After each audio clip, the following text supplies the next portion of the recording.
Selamat datang kembali di kelas Teori Klasik Psikologi Sosial. Dalam video kali ini, kita akan membahas mengenai sebuah teori yang disebut sebagai field theory atau teori lapangan. Teori ini dicetuskan oleh Kurt Lewin, di mana beliau merupakan salah seorang tokoh yang terbesar dalam psikologi sosial. Menurut Lewin, dalam memahami perilaku manusia tidak bisa dilepaskan dari konteks, atau dalam bahasa teori ini adalah lapangan sekitar seseorang. Jika sebelumnya kita telah membahas mengenai berbagai teori dari orientasi penguatan, kali ini kita membahas mengenai teori dari perspektif psikologi yang disebut sebagai perspektif Gestalt. Psikologi Gestalt pada dasarnya percaya bahwa parts atau elemen-elemen itu tidak berdiri secara terpisah, melainkan ia berdiri dan membentuk sesuatu yang lebih menyeluruh.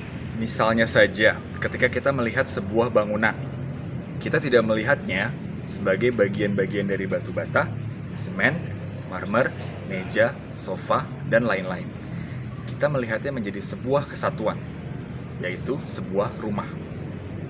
Tidak mengherankan, teori lapangan melihat individu sebagai elemen yang tidak terpisah satu sama lain, melainkan membentuk sebuah rangkaian yang menyeluruh.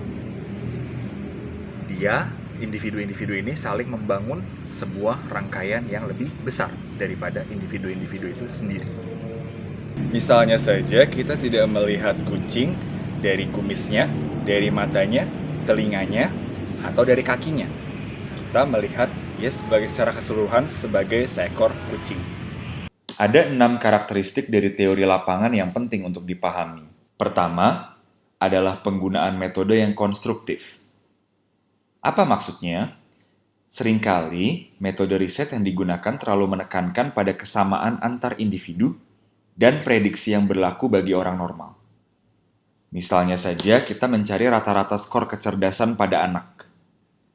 Metode seperti ini tidak bisa memberikan informasi apapun mengenai dinamika yang terjadi pada hubungan antar individu dan proses yang dialami setiap individu agar terbentuk suatu konsep yang menggambarkan hubungan antar individu atau individu dengan lingkungan.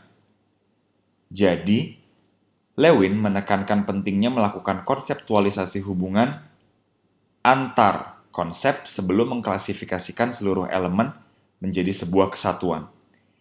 Di sini dibutuhkan teknik yang disebut thick description atau penggambaran secara tebal dan mendalam. Sebagai contoh, kita bisa memeriksa dinamika tarik-menarik antara individu dengan konteks.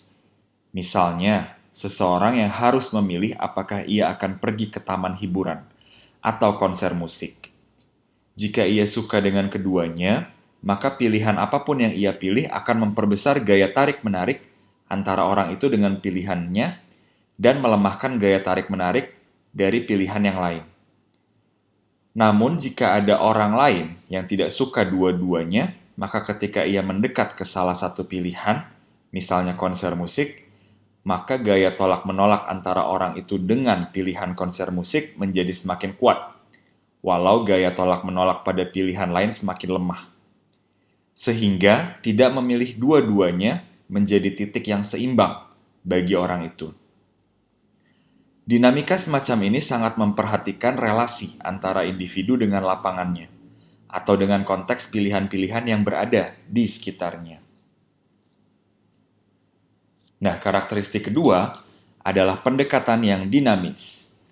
Hasil tarik-menarik atau tolak-menolak antara elemen pada lapangan adalah proses yang tidak selalu tetap atau statis. Setiap perubahan pada seseorang yang terjadi bisa didasari oleh beragam faktor dan konteks yang membuatnya menjauhi atau mendekati suatu pilihan-pilihan tertentu. Nah, semua faktor ini perlu diperhitungkan dalam teori lapangan. Karakteristik ketiga, perlu ada penekanan pada proses psikologis. Nah, ini berbeda dengan orientasi penguatan atau behaviorisme yang meniadakan dinamika dalam diri seperti kognitif dan emosi. Lewin beranggapan bahwa proses intrasikis atau proses psikologis dalam diri itu justru sangat penting demi mendalami dinamika lapangan yang terjadi. Maka dari itu, kita perlu mendeskripsikan situasi yang terjadi lewat pemaknaan subjektif dari seseorang dan bukan berdasarkan kondisi objektif saja. Karakteristik berikutnya atau yang keempat, situasi harus dilihat sebagai keseluruhan. Jangan dilihat sebagai sesuatu yang terpisah-pisah satu sama lain. Misalnya, kita tidak bisa melihat pilihan seseorang untuk datang ke konser musik hanya dari satu kondisi saja.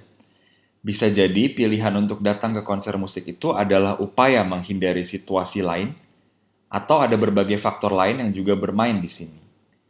Sehingga kita harus mempertimbangkan semua situasi secara menyeluruh untuk menentukan apakah suatu pilihan itu bisa terjadi atau suatu kondisi bisa mungkin terjadi.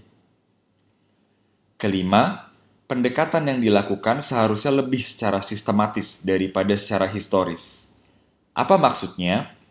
Menurut Lewin, kita tidak bisa mengandalkan kejadian masa lalu untuk menjelaskan gaya tarik-menarik atau tolak-menolak dalam teori lapangan.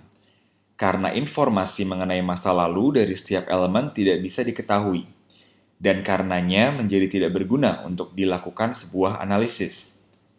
Gaya tarik-menarik dan tolak-menolak yang terjadi pada masa kini itu lebih penting untuk menjelaskan proses yang terjadi daripada yang terjadi pada masa lalu. Sehingga penting untuk memeriksa gaya-gaya itu secara sistematis. Terakhir, bahasa analisis yang digunakan bisa sangat matematis.